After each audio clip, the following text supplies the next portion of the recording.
Coucou les amis, c'est Mimi aujourd'hui et je vais vous parler d'un nouveau drama, Dream of Splendor. Au début du XIe siècle, des rumeurs parlent d'un tableau sur la vie passée de l'impératrice et compromettent la lignée impériale. Gu Qianfan, le commandant d'une unité militaire d'élite, est envoyé pour retrouver le tableau avant qu'il ne tombe entre de mauvaises mains. Pendant ce temps, Zhao Pan-he, une jeune femme qui est sur la piste de son fiancé disparu, est aussi venue dans la capitale impériale à la recherche de réponses. Elle s'est associée à deux femmes qu'elle a sauvées des griffes du désespoir. Song Ying-zhan, jeune musicienne, maltraitée par son époux coureur de jupons, et Sun Shan-yang, chef cuisinière, abandonnée par son mari qui vola leur enfant.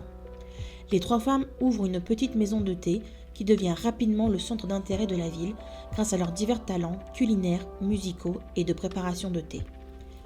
Les chemins de Zhao Pan-he et de Gu Qianfan finissent par se croiser.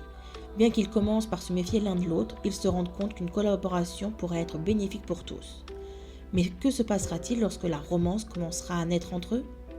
Dream of Splendor est une série dramatique chinoise de 2022 réalisée par Yang Yang. Il se compose de 40 épisodes entièrement traduits en VF, merci beaucoup à l'équipe. D'une durée de 45 minutes 30 environ, générique compris. Alors mon avis concernant cette drama, j'ai beaucoup aimé. J'ai aimé déjà la personnalité des quatre personnages principaux, Pan-he, Song Yanzhang, la musicienne, Sun Shan-yang, la cuisinière, ainsi que Gu Qianfan.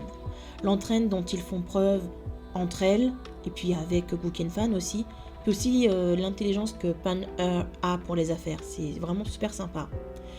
Même s'il y a des personnes qui lui tendaient des pièges, elle arrivait à faire en sorte que ça se retourne contre ses adversaires. Vraiment, c'était trop rigolo. Et puis j'ai appris aussi quelques trucs concernant l'art du thé. Et j'ai trouvé ça vraiment génial. Et j'aimerais bien assister à un événement sur ce genre de choses. Puis ensuite, j'ai autre chose que j'ai beaucoup aimé, c'est surtout ça m'a marqué, c'est plutôt le courage de ces trois femmes. Le courage dont elles font preuve malgré les difficultés, malgré aussi le monde machiste et patriarcal dans lequel elles vivent. Et puis, il y a ce personnage que tout le monde déteste, et je peux vous dire qu'il est là et vous allez le détester. Il fait extrêmement bien son travail, celui-là. Ouh, c'était vraiment... Ah, je l'ai vraiment pas aimé. Vraiment pas. Et puis, dans la série, il y a aussi un couple où tout va bien, c'est mignon, c'est trop chou. Mais je pense que le réalisateur a dû se dire ça va un peu trop bien là, on va mettre un petit truc qui fait que ça va pas bien. Mais bon, après, moi je pense que c'était un petit peu trop, mais bon, après, chacun ses goûts. Et bien voilà, c'était Mimi qui vous racontait un drama aujourd'hui. Ciao l'équipe!